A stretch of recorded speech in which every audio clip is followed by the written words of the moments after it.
With nowhere else to go, she had been forced to take a waiting job at the Willow Room, a high-end restaurant where Chicago's elite came more to sip wine than to eat dinner. Emily disliked the pristine white tablecloths, the crystal glasses, and the disdainful looks from patrons in designer suits. But she needed money to pay the rent, the electricity, the medicine for her elderly mother who was in a nursing home. She did not complain. She worked quietly, arriving early, leaving late, always willing to cover shifts when others were absent at the last minute. She lived a life no one noticed, and that invisibility, paradoxically, kept her alive in this cold world. That night Chicago was bone cold. Snow fell thick on the window panes, blanketing the steps and the car roofs outside the restaurant. Inside the Willow Room, the warm golden lights glowed. Forks and knives chimed. Laughter floated, and live jazz filled the air.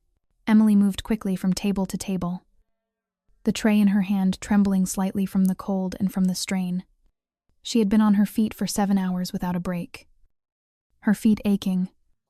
Yet she smiled at the customers as if everything were fine. Table 12 that evening had been reserved by the Whitman family. The name alone made many staff shudder. Trevor Whitman, the only son of Charles Whitman, one of the city's largest real estate magnates, had just returned from a European trip. He was young, arrogant, and unused to hearing the word no. Emily had never served him before, but she had heard the rumors no one wanted to be assigned to Table 12. Yet that night she was the only one with enough experience to handle it. She stepped forward, asked for the order gently, listened patiently as Trevor demanded changes to the menu 3 times. And finally she fetched an expensive bottle of Bordeaux red wine, taking nearly 5 minutes to uncork it without tearing the seal. When she set the glass on the table, a colleague's foot accidentally brushed hers from behind and she faltered. The glass tipped. A red stain spread across Trevor's white jacket like blood on snow. The restaurant fell silent for a heartbeat. Trevor sprang up, cursing. He grabbed Emily's arm and shoved hard. She tumbled onto the marble floor, the tray crashing down with a sharp metallic sound. The wine glass shattered. Wine soaked her apron and her hair. The room went still. No one spoke. Emily lifted her head, eyes brimming, voice trembling. "Please, do not push me again." He only laughed. A ruthless, haughty laugh, as if she were a rat that had dirtied his expensive shoes. Emily did not know that at the table near the far window, where no one had been paying attention, a man had risen. His long cloak draped his shoulders. A soft gray scarf fell at his throat. His hands clasped behind his back. He did not need to raise his voice. A look was enough, and then he spoke a single sentence. Cold as steel. Sight down. No one in the restaurant dared to move. No one understood what was happening. But they knew that something had shifted, not in the icy night air, but in that eerie silence where an ordinary woman had at last found someone to stand with her. And the city would never be the same. Emily still sat on the floor, breath coming in short gasps. Her hands trembled from shock, from the cold, and from the acute humiliation choking her chest. The sharp scent of red wine soaked into her collar, her hair drenched, her crumpled apron stained with wine and shards of glass. Trevor remained standing over her, tall, arrogant, his gaze defiant and full of scorn, as if he had just taught an insect to know its place. He said nothing more. He did not have to. Everyone had seen. In the world he inhabited, a single look convinced him that the whole room stood with him. The restaurant manager, a salt-and-pepper-haired man, hurried forward. He bent to help Emily, but stopped halfway, his eyes flicking toward Trevor with a hesitation. "Ms. Dawson, are you hurt?" he murmured, as if afraid his voice might anger someone. Emily did not answer. She tried to rise on her own. Her knee ached sharply, but she did not want anyone to touch her. Not now. Not while the entire restaurant watched. While her dignity lay smashed on the cold stone. Trevor brushed the wine from his sleeve with a white silk napkin taken from the table. He did not look at Emily anymore. He looked straight at the manager and spoke in a dry Devon, commanding tone. I want a change of clothes, and I do not want to see her again. She should be fired. Immediately. He paused and added, or I will make it known how this restaurant serves its customers. His words, though not loud, carried with perfect clarity. The nearby tables fell silent, forks and knives suspended in midair. No one rose. No one intervened. In a world where power could buy silence, everyone chose to look away. Emily bent down to pick up the tray, trying to hide her trembling hands. A shard of glass nicked her palm, drawing a thin line of blood. She did not cry out. She stayed silent, her head bowed. In that moment, she felt herself disappearing, her body dissolving into the marble floor. The years she had spent guarding her dignity, holding herself upright through divorce, refusing to resent life, even as she traded the classroom for the dining floor, all of it shattered with one shove from a man of wealth and the indifferent stares of a watching crowd. She staggered toward the kitchen, avoiding every gaze, saying nothing. The door closed behind her, cutting off the murmurs outside. But the noise inside her heart only grew louder. In the dim, steel-cold light of the kitchen, she leaned against the wall, closed her eyes, and tried to hold back her tears. She failed. One drop fell, then another, rolling quietly down her cheeks. Out in the dining hall, Trevor sat back as if nothing had happened, as if the scene moments ago were a minor inconvenience. He accepted a new glass of wine from another waiter, took a sip, and laughed, tossing a careless remark to his friends. He was used to being forgiven without ever asking for it. To him, people like Emily were not worth a thought. At the corner table, Vincent Morello had not left. He sat upright, hands resting lightly on the table, eyes fixed on the kitchen door where Emily had disappeared. No one noticed him, and that was how he preferred it. He disliked noise, disliked attention, but he observed everything. The way an old artist studies a crack in the wall and sees the story behind it, he had seen what happened, and he had seen Emily's eyes. They were not the eyes of a weak woman, but of someone who had endured too much and was standing at the edge. Vincent lifted his glass, drained it, and set it down so softly it made no sound. His gaze never left the kitchen door. He knew the name Whitman well, had heard of Trevor at private wine parties and property auctions, reeking of money. He also knew that particular breed of power, the kind that crushed others while smiling, and he despised it. That night, snow continued to fall thick across the streets outside, but inside the Willow Room, something colder than snow seeped into the air, the silent fury of a man once feared by an entire city, and it had just found a new target. Emily stood in the kitchen's corner, where the dim yellow light barely reached her tear-streaked face.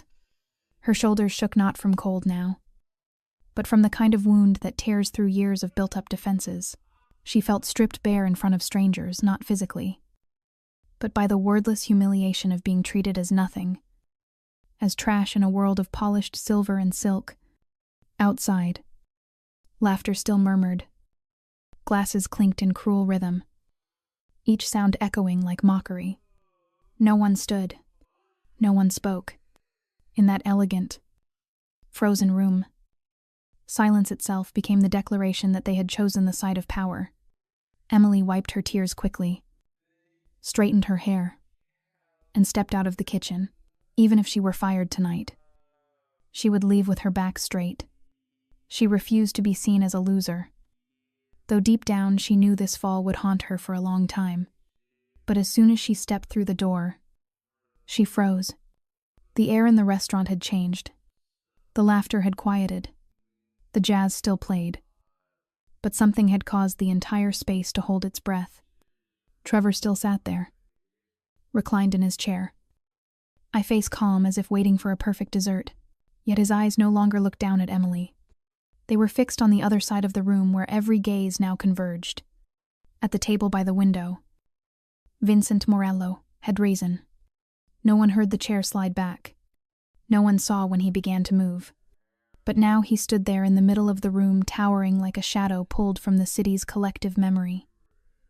His long coat fell past his knees, the collar turned up high, concealing most of his face, leaving only the gray eyes visible still and heavy as a winter sky before a storm. Everyone in the room recognized him in some primal way. No one said his name. Yet something in the air made them stop all motion, as if instinct warned them that danger had entered the room. Vincent looked directly at Trevor. The look was not angry, not loud, but steady and weighty as stone. Emily felt the floor tilt slightly beneath her feet. The shame that had burned moments ago faded, replaced by something unfamiliar, a sense of being protected, though she could not understand why. Trevor frowned, but only for an instant. His usual confidence cracked, barely perceptible, under the blade of that man's gaze. He forced a smirk, leaned back, and spoke in a tone meant to reassert control. "What's the matter?" Old man Vincent did not answer immediately. He took one deliberate step forward, slow, certain. The room remained utterly silent. Every pair of eyes followed his movement, afraid to miss even a breath of fate unfolding.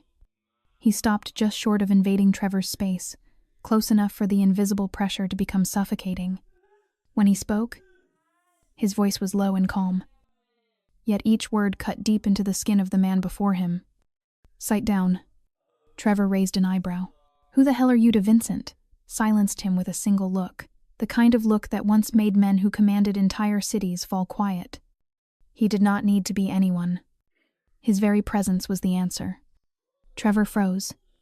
He could not explain why his heart was beating so fast. He had faced ruthless investors, argued toe-to-toe with politicians, even smashed tables when he did not get his way. But before this man, he found himself unable to speak.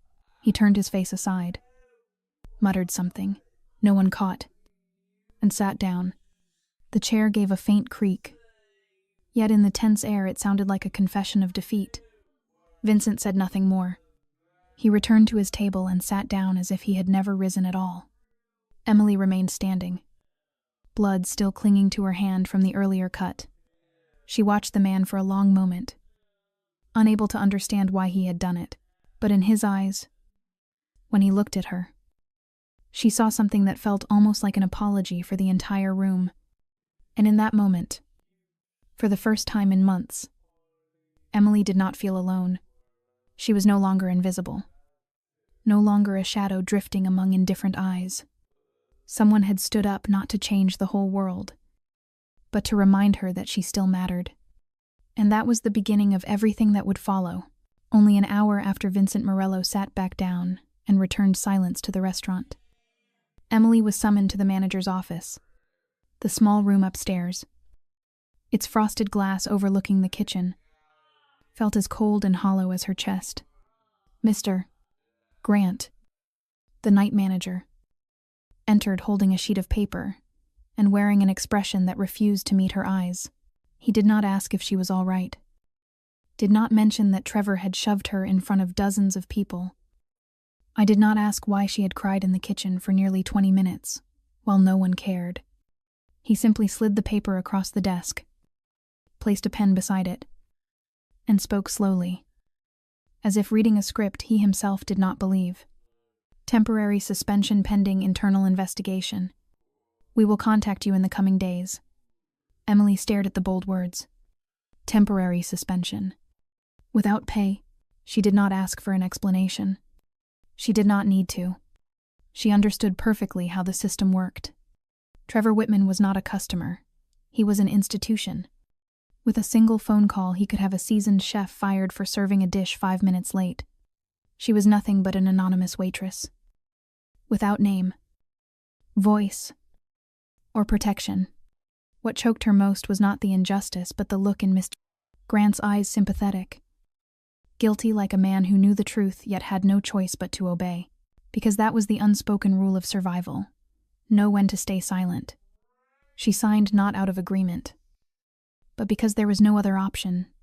When she stepped out the back door of the restaurant, snow was still falling. The wind whipped across her face, and her thin old coat offered little warmth. Emily pulled up her hood, lowered her head, and walked quickly into the night. But no one can walk fast enough to escape the feeling of being quietly erased from existence. The next morning, she woke to the shrill ring of her phone. It was a friend from the restaurant. Her voice hushed and anxious. "Emily, have you been online? People are talking about what happened last night." Emily grabbed her phone, and the first thing she saw was a headline on a tabloid site: "Heir of Chicago Real Estate Empire harassed by waitress inside luxury restaurant." Beneath it was a blurry photo taken from afar. Emily crouched with a bleeding hand while Trevor glared down at her. One eyebrow raised. The story had been flipped perfectly, as if she were the aggressor and his shove a natural act of self-defense against a mentally unstable waitresses. Within 3 hours, Trevor had posted on social media a photo of his wine-stained jacket with a caption, "Sad to see people willing to do anything for attention or money." The post drew thousands of likes, mostly from high society acquaintances, influencers, and fashion insiders. They shared it with comments like, "Fake victims are worse than real criminals," and "Even waitresses want to be actresses these days." Emily sat frozen in her tiny apartment, the phone's glow slicing through the darkness. She read each comment, her heart tightening with every word.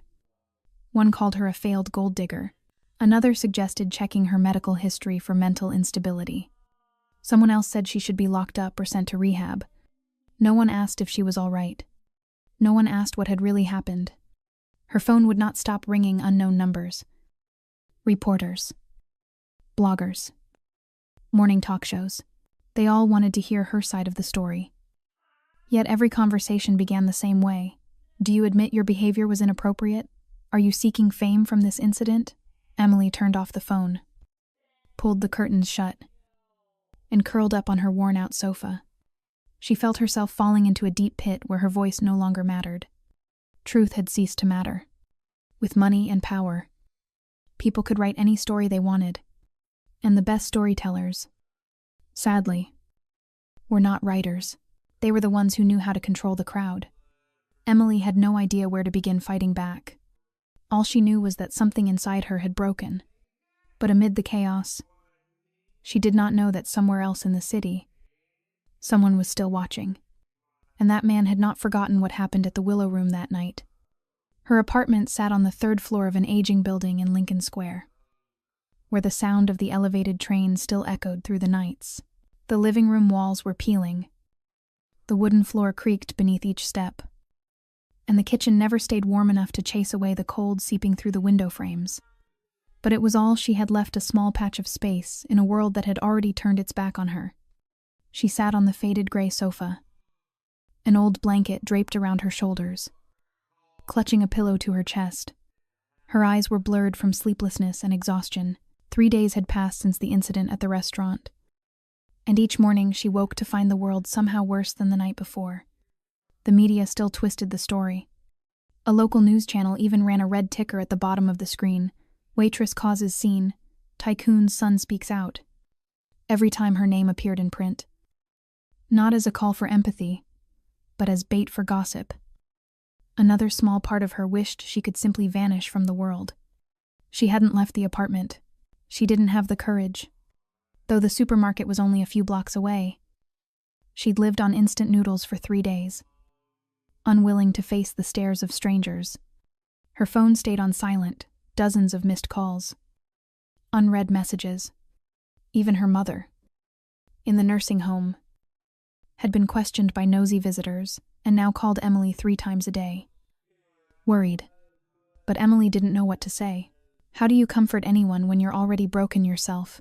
That afternoon, the Chicago sky hung gray and heavy, the first flakes of winter drifting past the window. Emily opened her old laptop to check her email, not out of hope, but habit. Among a flood of advertisements and spam, One new message stood out. No sender name. Only a simple subject line, "We need to talk." She hesitated for a few seconds, then clicked it open.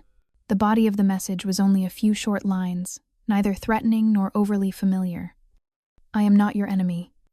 I saw what happened that night. You were not wrong. If you wish to talk, come to the Bluefinch Cafe at Ravenswood and Lawrence. 6 o'clock tomorrow evening. Sit at the last table in the corner. You don't need to reply. I'll be waiting." Emily read it 3 times, each slower than the last. There was no name. No signature, yet the tone was unmistakable, polite, calm, and strangely reassuring. It made her feel safer rather than afraid. A part of her warned not to be foolish. It could be a trap, a journalist's ploy, or some stranger looking to pry open a fresh wound. But another part, small, yet steady, whispered that this might be from the one person who had seen the truth. She couldn't explain why, but the image of the man from the restaurant's corner returned to her mind. The man she didn't know, who had silenced Trevor with a single sentence. The only one who hadn't turned away. She closed her eyes and leaned her head back against the sofa. Her chest felt heavy, but somewhere deep inside flickered a faint, blurred streak of light. Not hope, she no longer dared to hope, but a slight stirring. A subtle shift away from the pit of despair she'd been trapped in for days. The next day was Wednesday. She wasn't sure she had the courage to go, but for the first time since that night, she had a reason to change her clothes, and that alone made her feel she hadn't completely collapsed. Not yet. Not while someone was still waiting at the last table in the corner. The Bluefinch Cafe nestled between 2 old red brick buildings at the corner where Lawrence met Ravenswood. It wasn't the kind of place that stood out. Its fogged glass windows glowed with a soft yellow light from inside, like a candle burning quietly in Chicago's gray winter afternoon. A small blackboard hung by the door, chalked in uneven handwriting that read, "Soup of the day, creamed cauliflower with toasted bread." The slanted letters looked like the work of someone who had been there long enough to stop caring whether it was pretty. Emily stepped inside just before 6. Her palms were damp and cold, though the snow had stopped. She wore a dark wool coat, a gray scarf, her hair neatly tied back. Her eyes still carried traces of fatigue.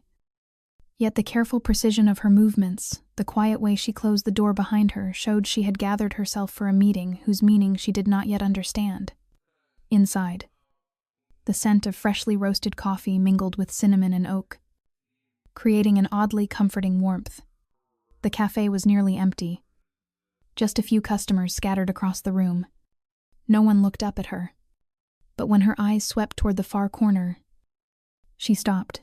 At the table by the window sat the man, Vincent Morello. He wasn't wearing the long coat from the Willow Room that night, but a simple black suit with a smoke-gray turtleneck underneath. A cup of espresso steaming in front of him.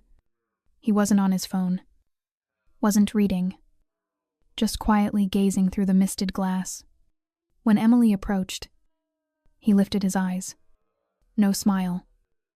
No surprise, just a small nod, as if they had known each other for years. "Sit down," he said, his voice low and even. Emily pulled out the chair and sat, her hands clasped together on her lap.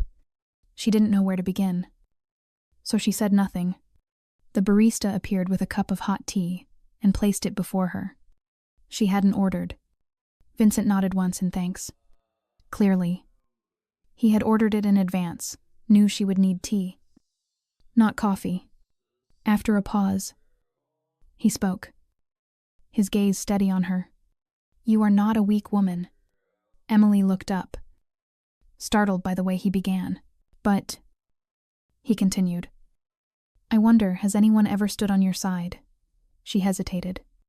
The question struck too deep, and it hurt. After a long moment, she shook her head slowly. "No. No one ever has. Not at the restaurant.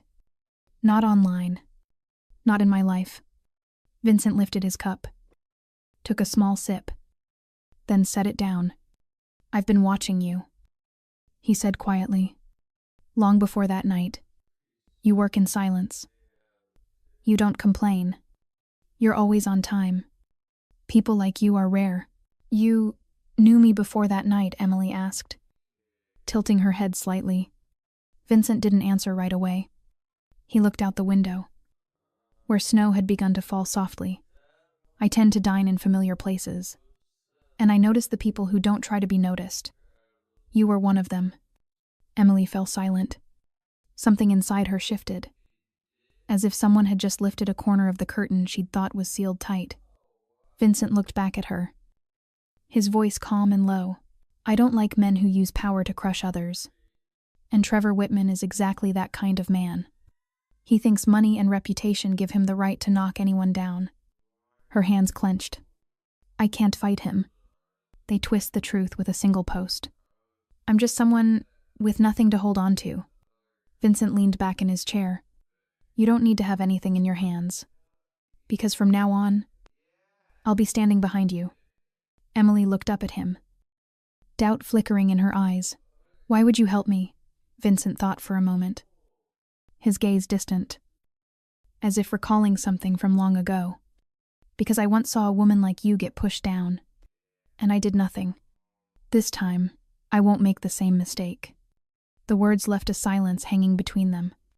Not an awkward one, but the kind that comes when both people understand something irreversible has just been set in motion. It was a promise unspoken, yet powerful enough to shift the course of what would come next. Vincent glanced at his watch, then stood. Get some rest. Someone will contact you in the next few days. You're not facing this alone anymore. He placed a blank business card on the table. No name, no address, just a single handwritten number. Then he turned and left, leaving Emily there, her hands wrapped around the warm cup of tea. Outside, the snow had begun to blanket the sidewalk in white, but inside her, a small flame had been lit, and for the first time, she no longer felt like prey. In a weathered gray brick building deep in Chicago's West Loop, on the third floor where only 2 windows still opened and the ceiling leaked after heavy rain, sat the modest headquarters of the Chicago Current, a small, independent newspaper. There were no bright signs, no polished reception desks, but inside worked a handful of journalists unafraid to write what the big outlets wouldn't touch. They weren't rich, nor were they famous, but they had something more valuable: freedom. Melissa Green, 34, the editor-in-chief of the Current, sat behind a cluttered wooden desk strewn with papers and a cup of cold coffee. She had once worked for a major newspaper, but left after one of her investigative pieces about a city contractor scandal was shelved indefinitely for being too sensitive. Since then, she had chosen her own way of doing journalism: independent, relentless, and unafraid of the fallout. That morning, as she typed the last lines of the daily bulletin, her inbox pinged with a new notification, an email with no subject line and no sender name. The only attachment was a compressed folder titled Whitman Confidential. Melissa narrowed her eyes. That name was familiar. She had written plenty about the Whitman Group, the real estate empire, behind hundreds of skyscraper projects, luxury resorts, and even a charitable foundation named after Charles Whitman himself. The mainstream press called them the embodiment of success. But Melissa had always smelled something rotten beneath the polish. She double-clicked the folder open. Inside were dozens of files, financial reports, internal contracts, email exchanges. But what caught her attention wasn't the numbers. It was the red annotations running throughout. Whoever sent this hadn't just leaked information, they had mapped it. They'd highlighted irregularities, noted dates and personnel, marked excerpts showing covert transactions, suggesting large-scale money laundering and tax evasion. Some files included copies of land acquisition contracts revealing that public property had been bought for far less than market value through shell companies. There were even internal legal memos showing a quiet effort to clean up traces. Melissa leaned back, her heartbeat quickening. These weren't things someone could pull from the internet. These were internal documents, classified, sensitive, and if verified, explosive enough to shake not just the Whitman group, but several city officials tied to them. She called out sharply, "Jonah, come take a look at this." Jonah Klein, a veteran investigative reporter, entered, half a sandwich still in hand. After skimming only a few pages, his brow furrowed. "What the hell is this? Who sent it? No idea." Melissa replied, "But whoever they are, they know exactly what they're doing. This isn't an impulsive act. This is a strategic confession." The two worked for hours, combing through the data, cross-checking every figure against their own archives from minor lawsuits tied to Whitman's developments. Slowly, the fragments they once thought unrelated began to align, forming a clear, damning picture. A well-oiled system of power abuse running seamlessly for decades. And now, someone clearly wanted to expose it. That evening, during an emergency newsroom meeting, Melissa asked the question that mattered most. Why now? Why send it to us a small paper instead of the Tribune or the Post? Jonah was silent for a few seconds, then spoke slowly, maybe because they know we're the only ones crazy enough to publish it. The only ones who won't be silenced. Melissa stared at the screen.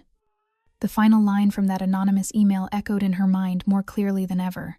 Don't let the truth be buried any longer. She had no idea who had sent it.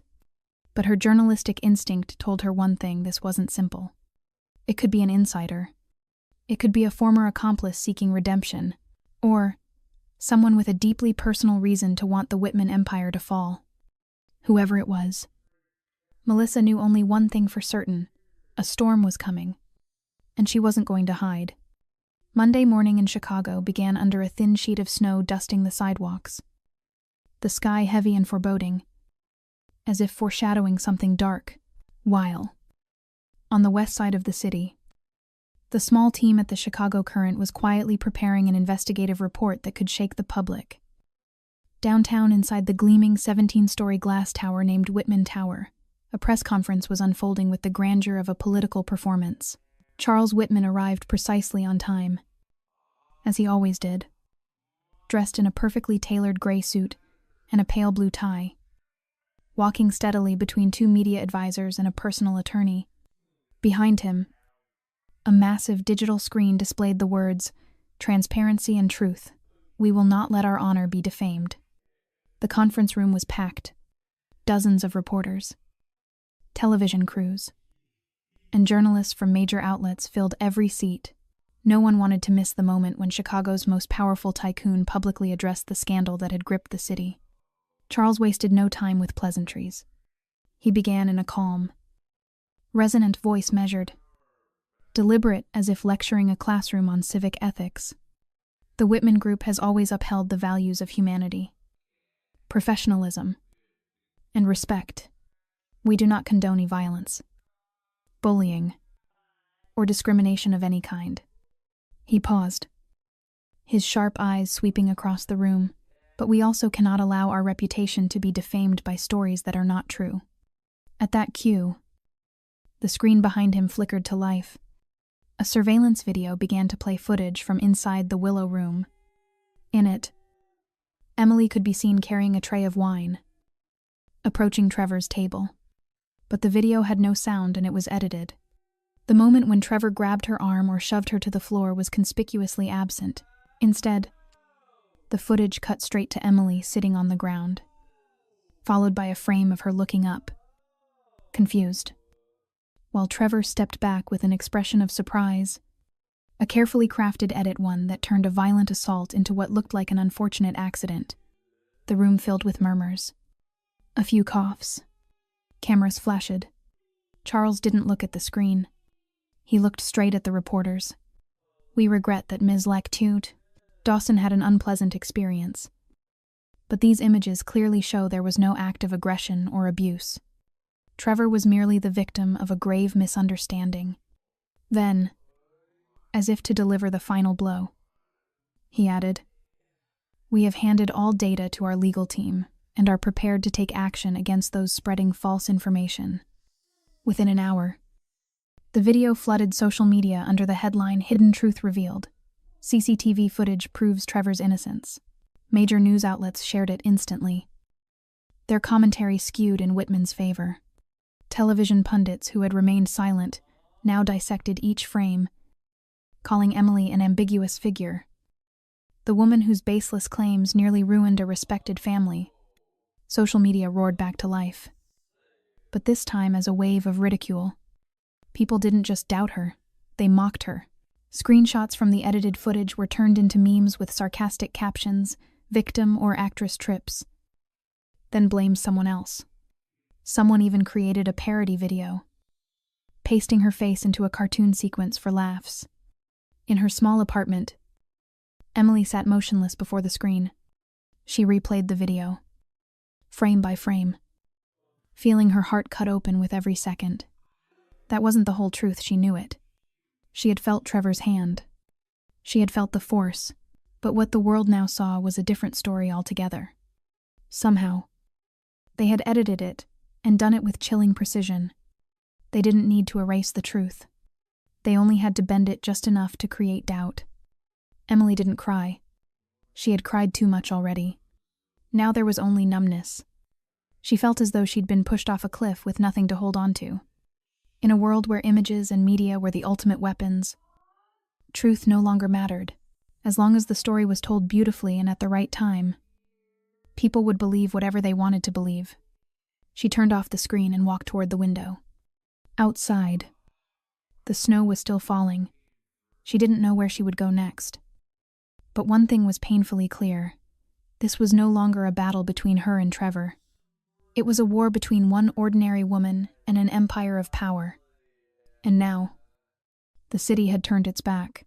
The next morning, a loud, insistent knocking startled Emily awake. She had fallen asleep on the sofa, the desk lamp still on, her laptop open to the frozen frame of the edited video. Her eyes were swollen, her neck stiff from sleeping curled up. When she walked to the door, a knot tightened in her chest, an inexplicable dread whispering that something worse was still to come. A mail carrier stood outside, bundled in a thick coat, holding a large sealed manila envelope. He gave her a wary look, handed her the package, and said simply, "Signature. Please." She signed automatically, murmured a faint thanks, and closed the door. The bold, a formal print on the envelope sent a chill through her veins. Cook County Court, notice of civil lawsuit. She tore the envelope open with shaking hands so unsteady she had to rip it twice before the seal gave way. Inside were 4 thick sheets of paper, densely printed. Their title long and suffocating with legal jargon, but the first line alone was enough to take her breath away. Plaintiff Trevor Whitman. Defendant Emily Dawson.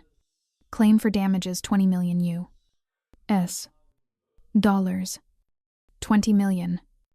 The number hit like a slap across the face. It wasn't just money. It was a sentence before the trial even began. A jobless woman living on what little savings she had, now accused of defamation and intentional infliction of emotional distress against the son of a billionaire. Emily let out a brittle, breathless laugh, the kind that wasn't laughter at all. The world had a cruel sense of humor. As the news spread, the apartment complex where she lived grew noisier than usual. Neighbors who once greeted her kindly now looked at her differently. Some avoided her. Others tried to look sympathetic. One woman said loudly enough for her to hear in the hallway, "I heard she's being sued. There must be a reason. Who in their right mind would cross the Whitmans one afternoon while doing laundry in the basement?" She overheard 2 women talking. "It's a shame. I thought she was a nice girl. But every paper says she staged it." "Yeah. Well, you never know. People do strange things for attention." They fell silent the moment she stepped out. Emily smiled faintly and walked past as if unbothered. But inside, every word left a cut. Since the day she received the lawsuit, she hadn't dared open social media again. Anonymous messages poured in, some cruel, some mocking, others pretending to care, just to pry for more. The press continued to report with the same tone of detached disdain, calling her the controversial waitress. No one questioned whether the video had been edited. No one asked why an ordinary woman would choose to destroy her own life for attention. The rent was still unpaid, and she knew it was only a matter of time before the court sent an official summons. She opened her closet and looked around the small apartment that had once been her whole world. On the wall still hung a photo of her mother. Taken years ago, a gentle smile, fragile hands. Next to it, an old framed picture of herself back when she taught school, the look in her eyes still believing that life could be fair if one was good enough. Emily began to pack. There wasn't much, a few clothes, a handful of books, a wool sweater her mother had knitted, and an unsent letter. She folded everything carefully, placing it inside a frayed suitcase. Each item she folded felt like closing another chapter of her life. Before leaving the apartment, she taped a note to the door. No newspapers. No mail. All correspondence via email. She didn't want anyone knocking again. She didn't want another envelope that could stop her heart. As she wheeled the suitcase out, the wind from Lake Michigan swept through the old streets. Sharp and heavy with snow, she paused at the top of the stairwell, looking down at the street below. Chicago was still alive, cars moving, people hurrying, life going on, only she was leaving quietly, without farewell, without a name on anyone's lips. Before turning away, she looked up at the silvery gray sky. For a moment, the image of the man from the Bluefinch Cafe came to her, the calm eyes, the quiet strength in his voice. "You are not alone." She smiled softly, not sure if it was because she believed him or because she wanted to. Then she descended the steps, the suitcase wheels echoing hollowly down the hallway. That sound was the only thing that followed her out of the city that had once been home, and now was nothing more than a place holding the shame she could no longer bear. The next morning, before the sun broke through the thick clouds over the city, Emily stood alone beside a federal bus idling at Chicago's West Station. She wore a heavy coat, collar pulled high, hands buried deep in her pockets as the wind knifed through the narrow streets. Her suitcase rested beside her, the sum of everything left after the media storm. The lawsuit, and the city's betrayal. She had bought a ticket to Grand Rapids, Michigan, not for any special reason, only because it was quiet, and a small cafe there was hiring temporary staff. She had never been there, knew no one there, but when a city turns into an invisible prison, any other place becomes freedom. At exactly 8 to 10, just as the bus was about to pull out, her phone vibrated gently. A new email. Subject line: letter from Wexler and Reed Law Firm. She almost didn't open it. The name was unfamiliar, and the timing strange. But something in her made her thumb pause, then tap. The first line froze her in place. Dear Ms. Dawson, we have been retained by an anonymous party to represent you pro bono in your current civil case against the plaintiff, Mr. Trevor Whitman. All legal fees, staffing, documentation, and court procedures have been fully covered in advance. You are not required to pay any amount. A confidentiality agreement is attached.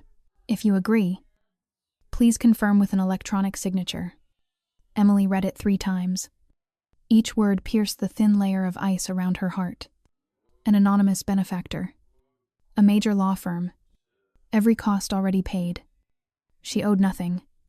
She pulled her suitcase closer and sat on the bench at the bus stop, her hands trembling from the cold and from a surge of emotion she didn't yet understand. She opened the attachment. 13 pages of formal legal language, clear and concise, but one line, printed in bold at the bottom of the first page, blurred her vision with tears. Every person deserves at least one chance to be protected, especially when no one else stands on their side. She didn't have to guess who had written that line. She knew. Vincent, the quiet man in the corner of the cafe, the one who hadn't asked what she needed, but had simply done what was right.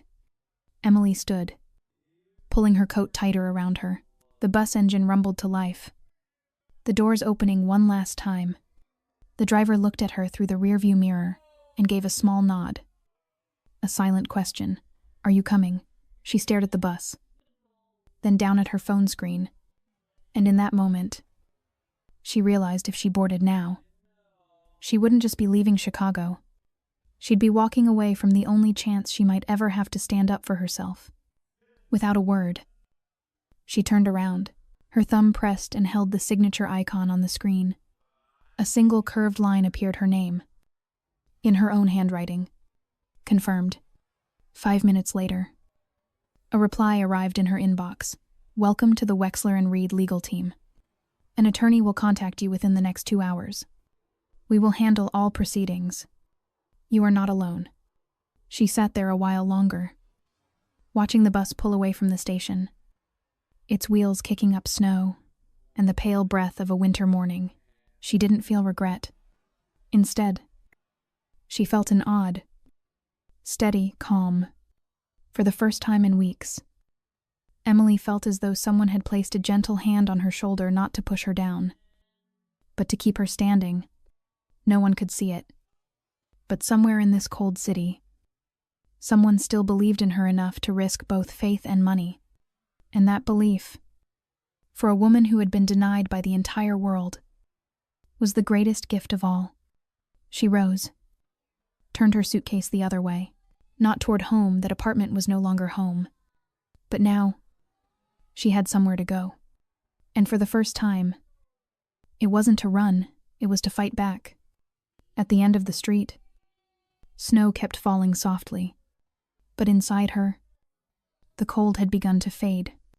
Inside the cramped newsroom of the Chicago Current, where papers piled high across desks and the sound of typing filled the air, Melissa Green sat before her computer.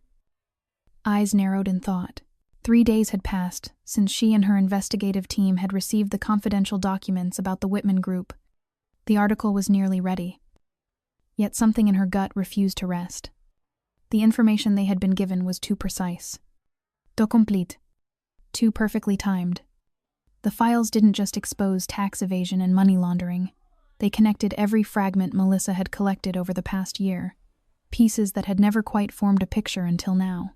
It was as if someone had been 10 steps ahead of her all along, waiting for the perfect moment to drop the bomb into her hands. In journalism, information is power, but information that arrives at the right time, to the right person, in the right way, almost always comes with an agenda. Melissa had learned that the hard way, and her instincts now screamed that this was one of those times. She stayed late, going through each file again. She highlighted anomalies the time the email was sent. The masked IP address routed through multiple servers. The red annotations within the documents precise, clinical, written by someone who not only understood Whitman's internal operations, but also knew how investigative journalism worked. She scrolled back to the first email. The final line jumped out at her again. Clearer than before. Don't let the truth be buried any longer. A righteous phrase, too righteous. Almost theatrical, like a line from a courtroom drama about justice. She called out to Jonah, the veteran reporter on her team. When he entered and closed the door, she leaned forward. "Do you notice anything strange?"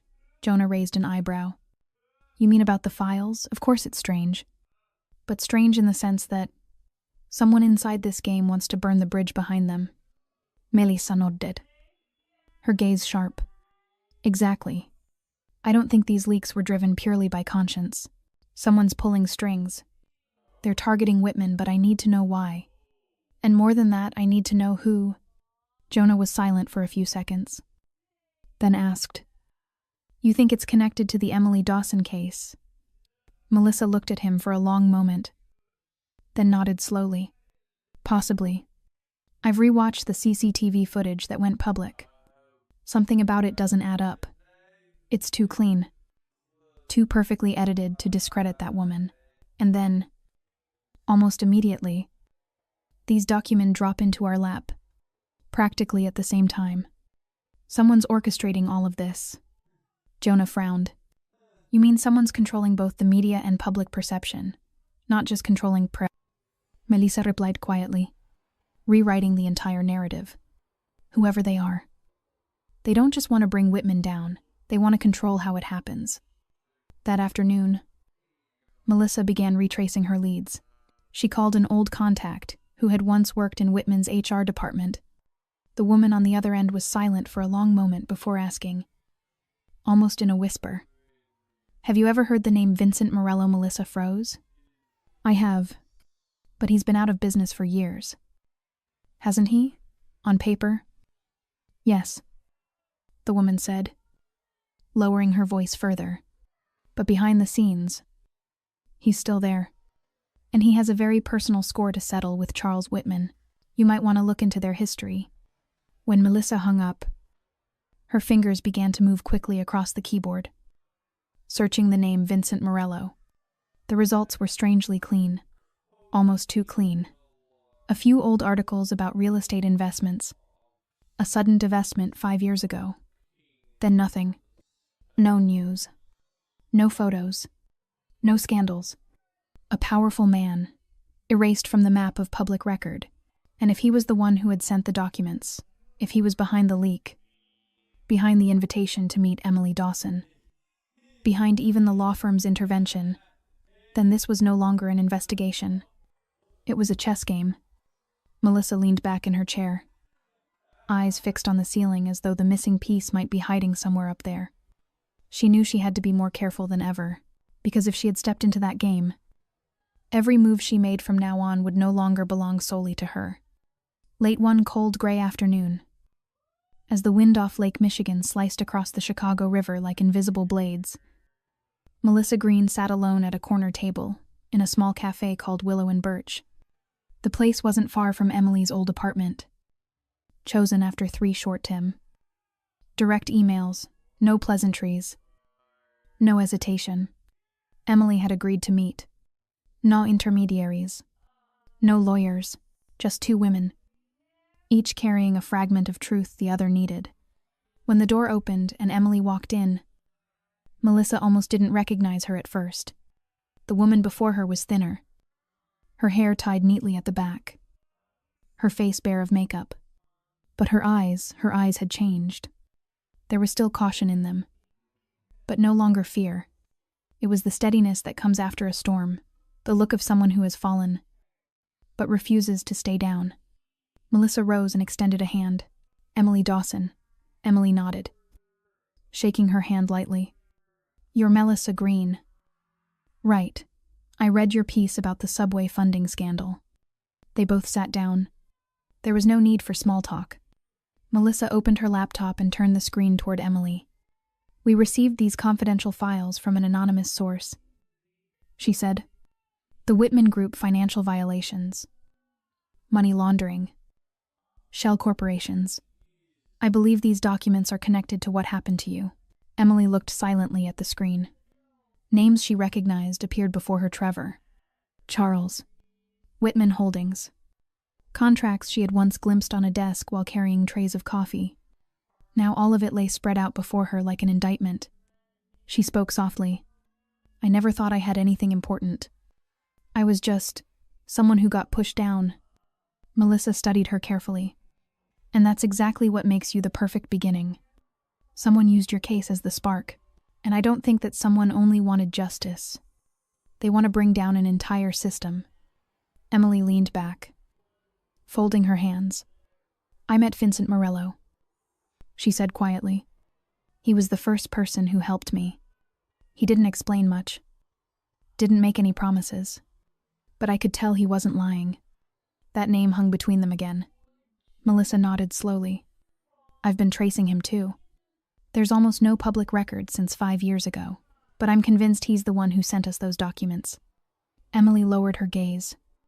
If that's true, then why hide? Why not come forward? Melissa thought for a moment. Maybe because if he shows his face, he'll be neutralized before he can make his final move. Or maybe he's learned that in a war like this, the shadows are far more powerful than the light. As they spoke, Emily's phone vibrated softly. A new message. No sender name, just a string of numbers. She opened it. Only one line appeared. You can trust Melissa, but don't let her go alone. Emily looked up, her eyes meeting Melissa's. He's watching us. Melissa didn't flinch. She even smiled faintly. I think he always knows exactly what he's doing. They continued talking. Emily shared details she had overheard in fragments at the restaurant, bits of conversation she once thought meaningless. Melissa revealed what her team had discovered from the files, the intricate network beneath Whitman Holdings. Piece by piece, the picture came into focus. Whitman Holdings was a two-headed creature, one side polished with philanthropy and urban development, the other rotting with manipulation, deception, and profit built on human misery.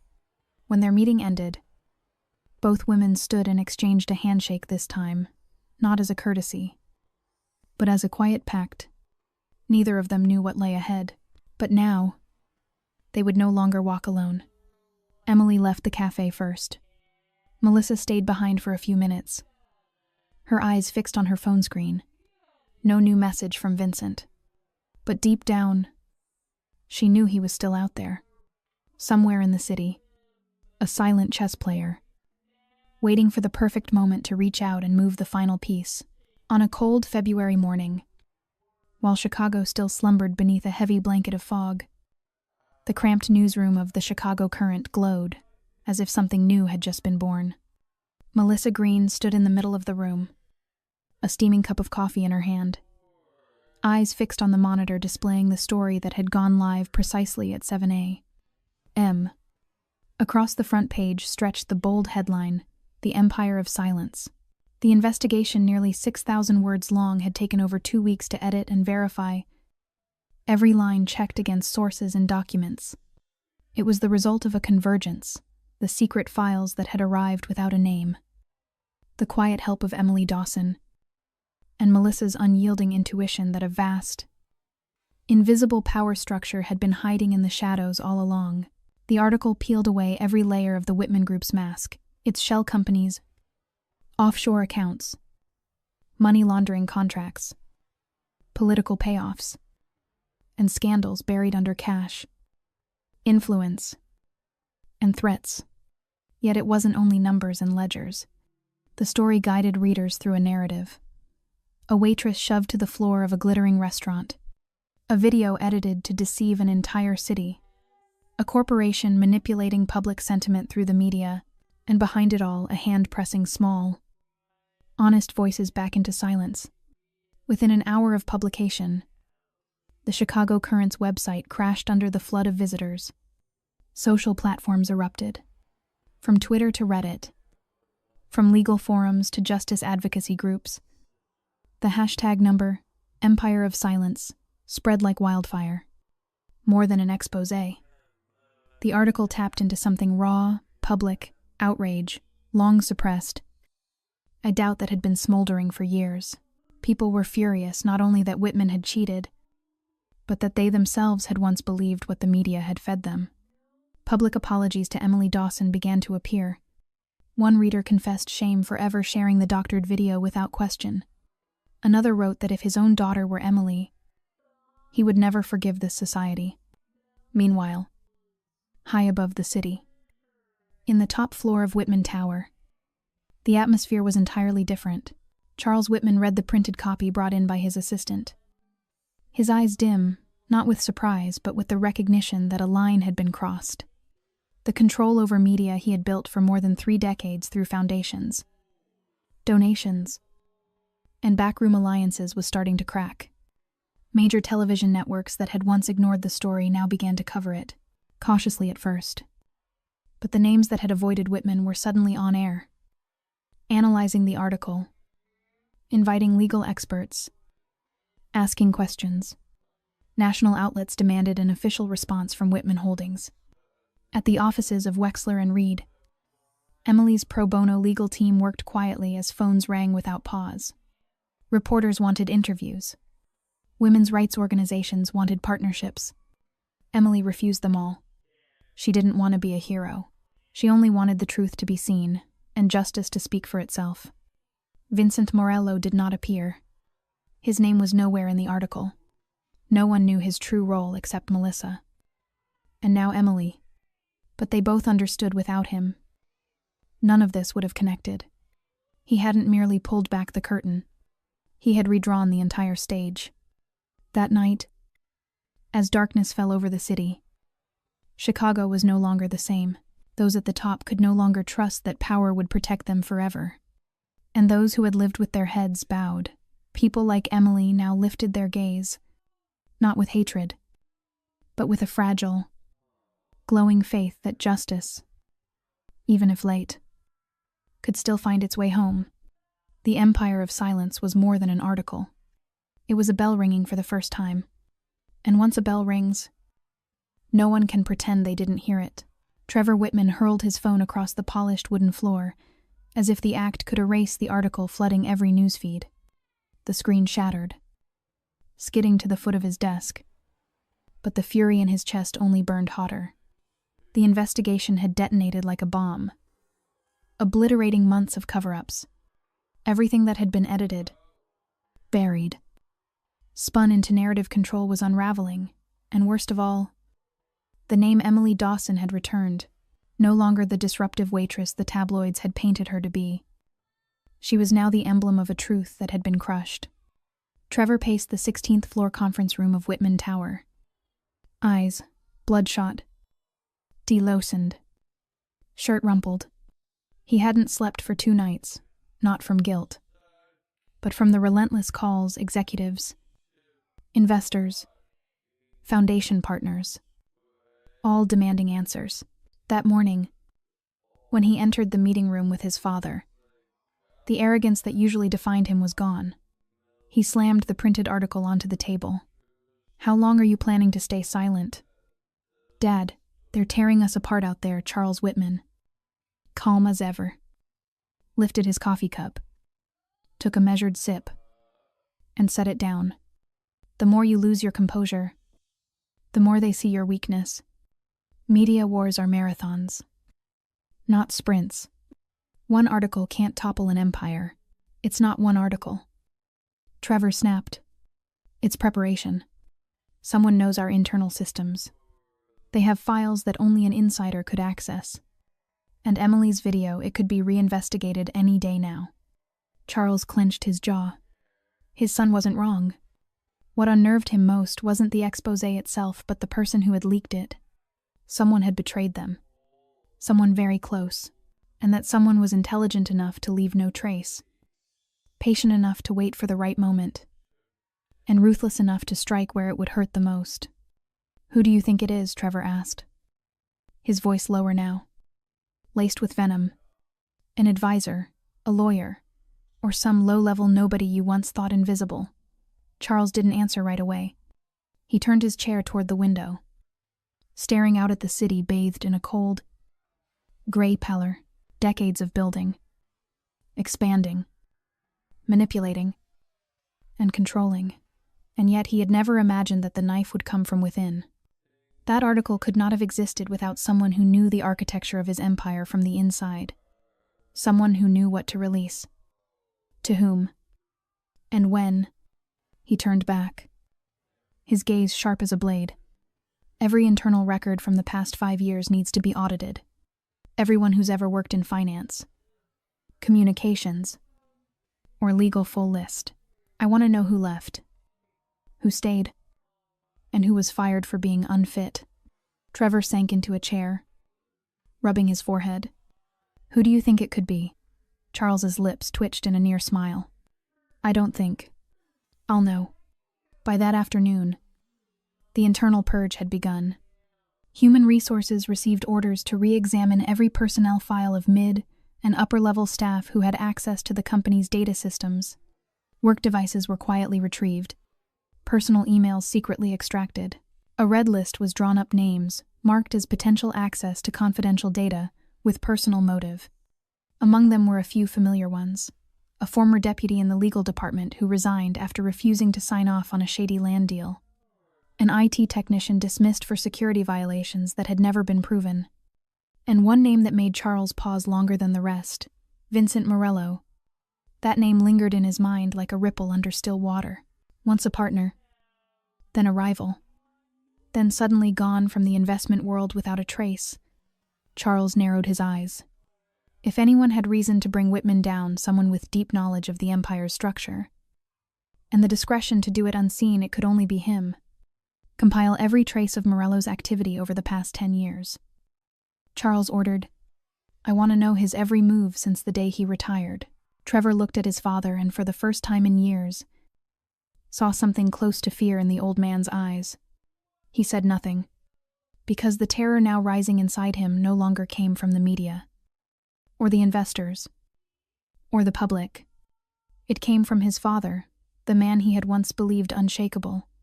And for the first time, Trevor wondered whether the empire they were fighting to preserve was truly worth losing everything for. A week after the Empire of Silence shook the city, while public outrage still burned, and investors began withdrawing funds quietly but steadily, Charles Whitman finally obtained what he wanted: an address. The building was an old granite structure tucked deep within the West Loop. No signage. No receptionist.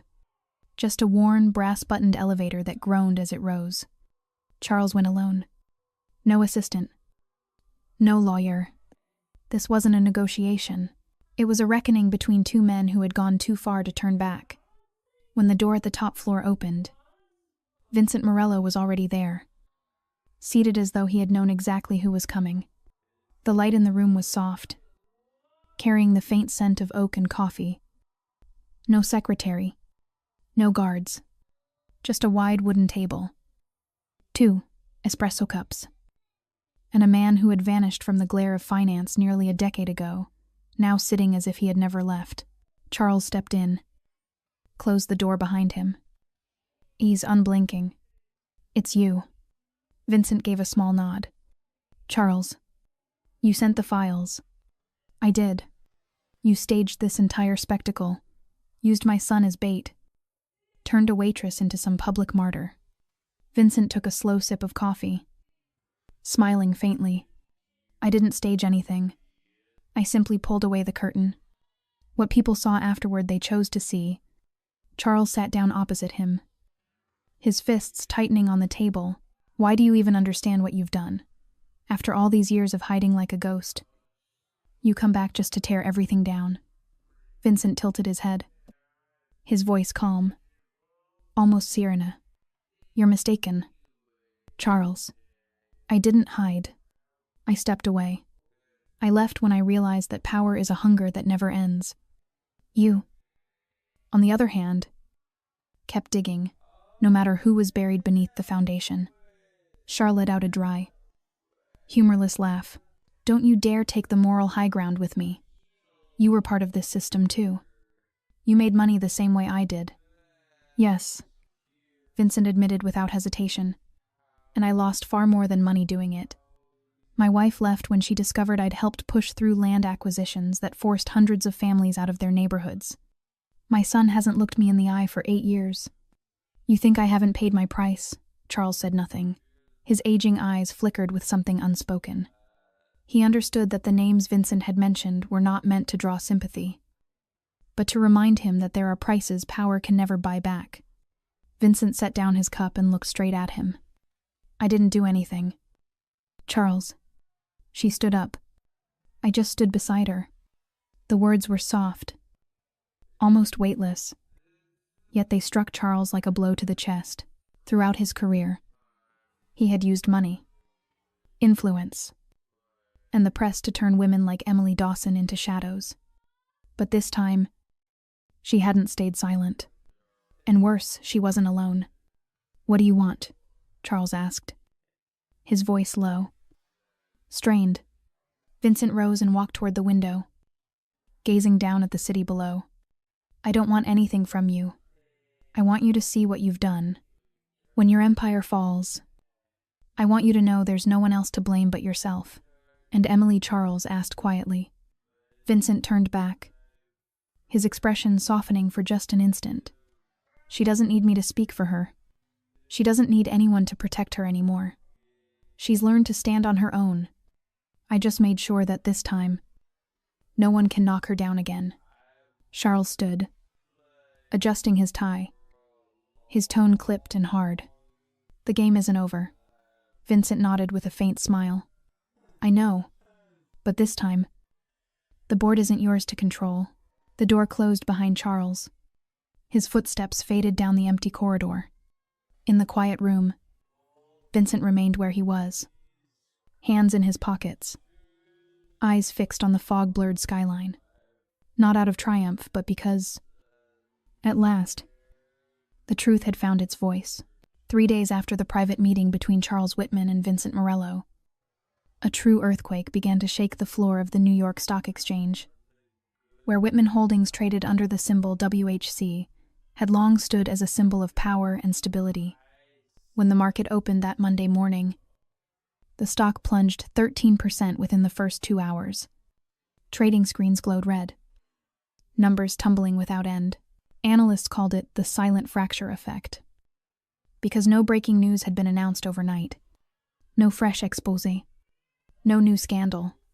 Yet investors, guided by instinct honed over decades, sensed the truth. The ship named Whitman was losing its rudder. Funds that once proudly displayed Whitman Holdings' logo in their portfolios withdrew quietly. Financial analysts removed the label stable and replaced it with a single chilling phrase, high risk. By week's end, the company's market value had evaporated by 27%, billions of dollars gone. But the real danger wasn't the number. It was the loss of control. Charles sat in the boardroom with his senior advisors, watching the market reports flash across 3 monitors. Each line of data felt like a fresh cut across his once untouchable reputation. Trevor sat silently beside him, no longer daring to speak as he had in previous weeks. He knew that no words could undo the fact that the public no longer believed in the Whitman name. And then, on Wednesday morning, the worst arrived. The FBI officially announced the opening of a preliminary investigation into Whitman Holdings, alleging tax evasion, money laundering, and financial manipulation. A formal notice was delivered to the company's headquarters, demanding the preservation of all financial records and the temporary suspension of certain operations across regional branches. The media pounced, no longer cautious, no longer deferential. Headlines screamed across every major outlet: FBI launches investigation, Whitman empire on the brink. A financial giant trembles to its core. Within hours, the stock continued its freefall. Investors dumped shares. Social networks erupted with calls to boycott Whitman-owned brands. Human rights organizations demanded deeper probes, citing revelations from Melissa Green's article. Inside the company, the silence cracked. Those who had once stayed quiet began to leave. Some sent resignation emails in the middle of the night. Others quietly emptied their desks. A few high-ranking executives were caught copying data onto personal drives. Panic spread like mold through walls once thought unbreakable. Charles no longer received calls from politicians. The men who once toasted him at dinners, who sent him vintage wine on his birthday, who clasped his hand at conferences, had vanished from his contact list. His phone still vibrated, but now only with messages demanding clarification of stance or specific explanation of circumstances. He knew what he was losing was far greater than money. It was the fear others once felt in his presence. And once that fear dissolves, once power bleeds, it's always the kneeling ones who turn away first. Trevor, seated at the next desk, folded the morning paper and asked in a hoarse, anxious voice, "Do you think the FBI will really go all the way?" Charles didn't answer immediately. He removed his glasses, cleaning them slowly as if weighing something heavier than the question itself. Then he looked at his son, and for the first time, the confidence in his eyes was gone, replaced by exhaustion. "We have no choice," he said quietly. "We prepare for the worst. They won't stop."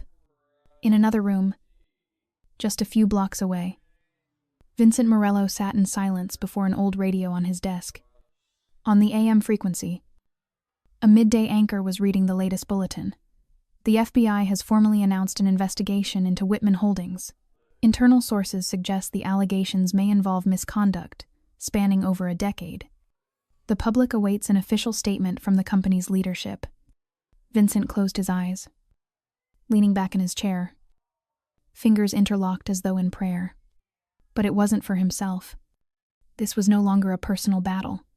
It was about ensuring that, late as it was, justice would still arrive. And this time, no amount of money could buy silence again. Within less than 10 days of the FBI's announcement, the Whitman empire had fallen into chaos no one could have imagined. Partnership contracts were frozen. Branches shut down one by one for investigation. The stock plummeted to its lowest point since listing. What Charles Whitman had built over nearly 4 decades was disintegrating not from a single explosion, but from a chain of aftershocks he could no longer contain. In a final attempt to salvage his image and stem the spiraling outrage, Charles arranged a public press conference in the Grand Hall of the Ambassador Hotel, once the site of Whitman's glittering charity galas. He wanted to project a message of control. Whitman Holdings was still standing. Too late. Perhaps, but he understood that silence now would be seen as confession. That afternoon, camera flashes burst incessantly as Charles took the podium. He looked as composed as ever, gray suit, navitier, neatly combed silver hair, and the same calm, authoritative gaze that had once defined him. But something was different. In the audience were not just reporters, but former employees, social activists, and people who had once been collateral damage of his company's decisions. Charles began by acknowledging the chaos. He didn't deny the allegations, but sought to frame them as isolated acts of unethical individuals within a vast corporate structure. He assured that Whitman Holdings was fully cooperating with the FBI, promising financial transparency and internal reform. He called it a time to rebuild trust. But the room shifted when Charles made an unexpected announcement. He would invite a special guest to speak, a symbol of resilience, a reminder of the value of listening. Emily walked up under the blinding lights. She wore a simple cream sweater, black slacks, her face bare of makeup, her eyes clear and steady. No applause. No murmurs. The room held its breath. She took the microphone from Charles without looking at him, without greeting the crowd, and fixed her gaze on the camera lens in front of her. "Forgiveness is free," she said slowly, her voice even and unshaken. "But trust has a cost." The hall went dead silent. No words, no whispers, no movement. One sentence, yet it cut through Charles's rehearsed speech like a knife. No anger, no accusation, just truth enough to make everyone in the room question where they stood between right and wrong. Emily stepped off the stage immediately.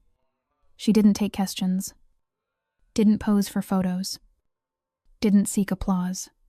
Her purpose was simple: to remind the world that silence had once been her downfall, and she would never let it happen again. Charles remained frozen behind the podium, eyes following her silhouette disappear into the wings. For a brief moment, he faltered, then forced himself back to the microphone, trying to continue his address. But he knew. The press conference was no longer his. It had ended the moment Emily spoke. Online, the clip spread like wildfire. Hundreds of thousands of shares within hours. Emily's words became a rallying cry. Across Twitter, Facebook, Reddit users replaced their profile pictures with her image, overlaid with bold white text. "Forgiveness is free, but trust has a cost." That day, the spotlight belonged not to a corporation, not to a CEO, but to a waitress once shoved to the floor of a restaurant, a woman who had reclaimed her voice with a single sentence. No shouting, no vengeance, just truth sharper than any indictment a court could issue. 2 weeks after the tense press conference at the Ambassador Hotel, Chicago witnessed another shockwave, this time not from the media, but from law enforcement itself. On a gray Tuesday morning, as the city sipped its first coffees of the day, breaking news interrupted every local broadcast. Trevor Whitman was being led out of Whitman Holdings headquarters in handcuffs by federal agents. The images flooded every network, filmed from multiple angles, broadcast live, uncensored. Trevor wore a gray suit, his face hollow, stripped of the arrogance that once defined him. He didn't resist. He didn't speak. but in his eyes flickered something that wasn't remorse, perhaps panic, perhaps resentment, but certainly not regret. The FBI charged Trevor Whitman with direct involvement in money laundering operations run through restaurant chains and real estate fronts controlled by Whitman Holdings to manipulate financial flows. They also uncovered evidence that he had personally approved dozens of falsified contracts used to funnel profits into offshore shell companies. These acts were no longer legal gray areas. They were felonies. And this time, no one was powerful enough to interfere. Charles Whitman received the news of his son's arrest alone. In his office on the top floor, he didn't call a lawyer. He didn't call his ex-wife or his political friends. He simply stood by the window, staring out at the gray Chicago sky. Winter was as cold as ever. But this time the chill seemed to reach deeper past the skin, into the bone. 3 days later, Charles sent a brief message to the entire organization he was retiring. Effective immediately. No farewell ceremony. No final speech. No champagne toasts. Just a plain black and white email that ended with 2 words. Good luck. The press reported it. But without the usual fanfare, perhaps they understood that this departure carried no trace of victory. It was quiet, almost like flight. A man who had once stood at the summit of power was now reduced to a fading silhouette, stripped of gravity. In the weeks that followed, Trevor's arrest dominated headlines across Chicago. News anchors dissected the legal implications. Columnists wrote about the collapse of a symbol. But the name people spoke most often was not Trevor or Charles. It was Emily Dawson. They spoke of her as the spark, the one who began it all. The woman who dared to stand up. Even when she was only a waitress who spilled wine, one forgettable night. Her story found its way into ethics classrooms, human rights panels, and podcasts about truth and justice. Those who had once mocked her online posted public apologies. One comment went viral. We owe her a thank you for having the courage we all lacked. At the Willow Room, the restaurant where it had all begun.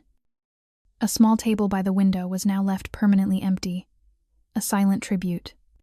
The new owner refused to capitalize on the story. No plaque, no marketing.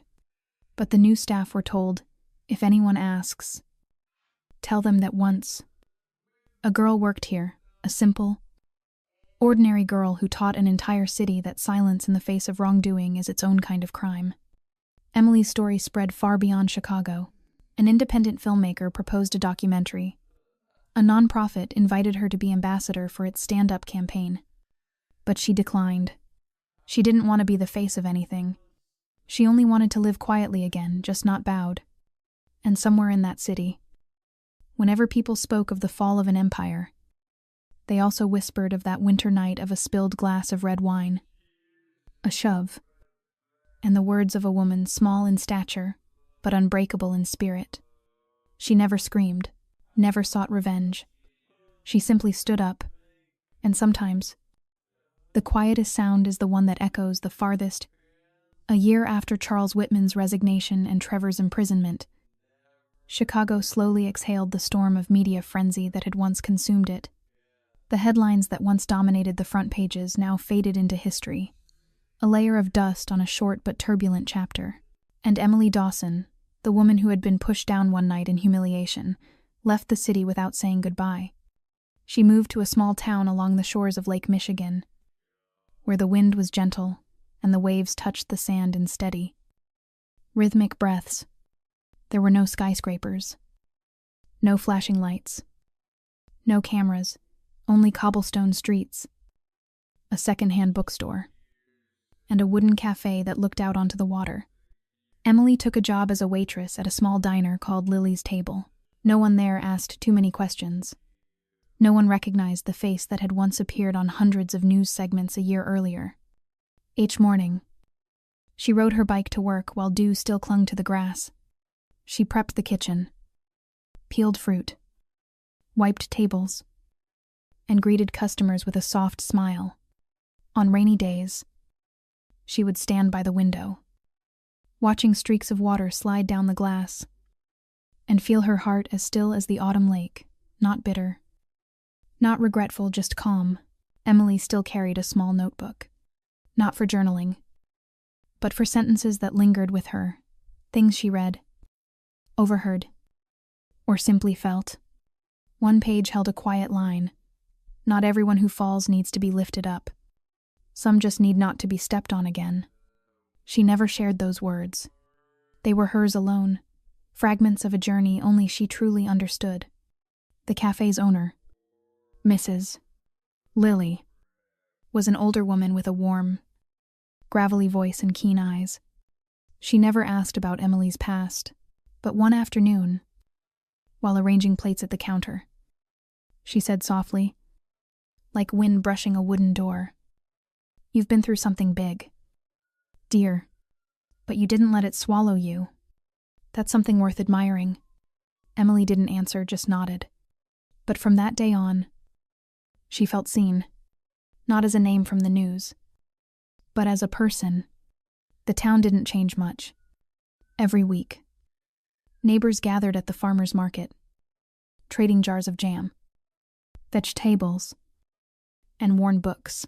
Children played tag in the churchyard. Winter came gently, and spring withdrew like a quiet sigh. Emily planted small rows of flowers in front of her tiny rented house, and for the first time in years, something inside her began to bloom too. When people asked where she came from, she would smile and say, "From somewhere much louder than this." No one asked more, and she didn't need to explain, because the past was no longer something she ran from. It was simply the soil beneath her feet, the ground firm enough for her to stand again. And on certain nights, when the town had fallen asleep, Emily would walk down to the lake alone. She'd watch the moonlight shimmer across the water and think of all that had passed, the pain, the fear, the isolation, and how all of it had led her here. Here, she was finally herself. Not a symbol, not a victim, not a hero. Just a woman at peace with the quiet she had fought so hard to reclaim. She was just an ordinary woman, living a simple life, her once trembling hands now steady as she poured tea for customers. And in that simplicity, she found enough. No audience, no spotlight, only a peace no one could take from her. That afternoon, the air turned crisp. A soft breeze swept across Lake Michigan, carrying with it the faint scent of dry grass and freshly baked pastries from Lily's table. The cafe looked the same as always, humble, calm, with white curtains swaying gently in the golden light of sunset. Emily was wiping a table near the window, her movements quiet and measured, her eyes drifting toward the ripples on the distant water. Her life now held no shocks, no turbulence, just a chain of calm, weightless days. And that very ordinariness was what she had longed for all those years. The bell above the door chimed softly. She looked up, and for a moment, just a breath, her eyes froze. She recognized the man immediately, tall, lean, silver hair at his temples, and eyes that once made others fall silent. Vincent Morello. He entered without a word, glanced around the cafe, then walked toward the corner table, the same one where a story had once begun with a spilled glass of wine and a woman pushed to the floor. Emily didn't smile. She wasn't surprised. She simply set down her cloth, walked slowly to his table, placed a cup of black coffee in front of him, and sat across from him. Neither spoke. Their eyes said enough, recalling all that had happened, all they had endured, and the reason two strangers had once chosen to stand together in a city that had forgotten how to care about justice. After a while, Vincent looked out the window, then back at her. His face no longer carried the chill of old battles. There was a calmness there, something rare, something earned. No need for explanations, no need for gratitude. He understood she didn't need a savior, and she understood he had never wanted to be a hero. They were simply two people who had chosen not to look away when the world did. When he finally stood, his hand resting lightly on the back of the chair, he spoke in a low, steady voice. This time, you stood your ground, and someone stood with you. The words echoed in Emily's mind, like an old song that never fades. She watched as Vincent left, the door closing gently behind him, as if nothing had disturbed the air. But inside her, everything had changed. No more fear, no more shame, only a quiet understanding that sometimes what changes a life forever isn't a grand gesture, but the simple choice not to abandon someone when they're most alone. Emily's story did not end like a fairy tale. Trevor was still awaiting trial. Charles Whitman lived quietly in a distant suburb, his name erased from the financial world. Vincent had returned to the shadows where he had always belonged. No one knew where, or who he had become, but Emily remained living a life that was truly her own.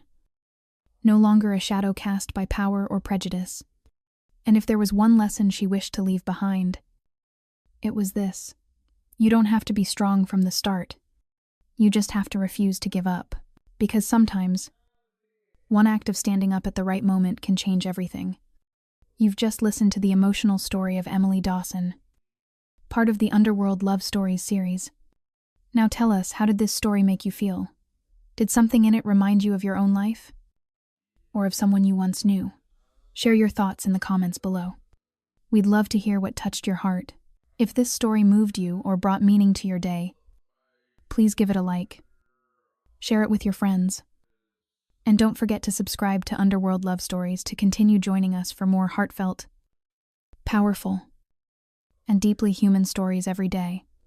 We wish you good health, peace of mind, and the courage to keep walking forward no matter what life brings. Thank you for listening, and see you in the next video.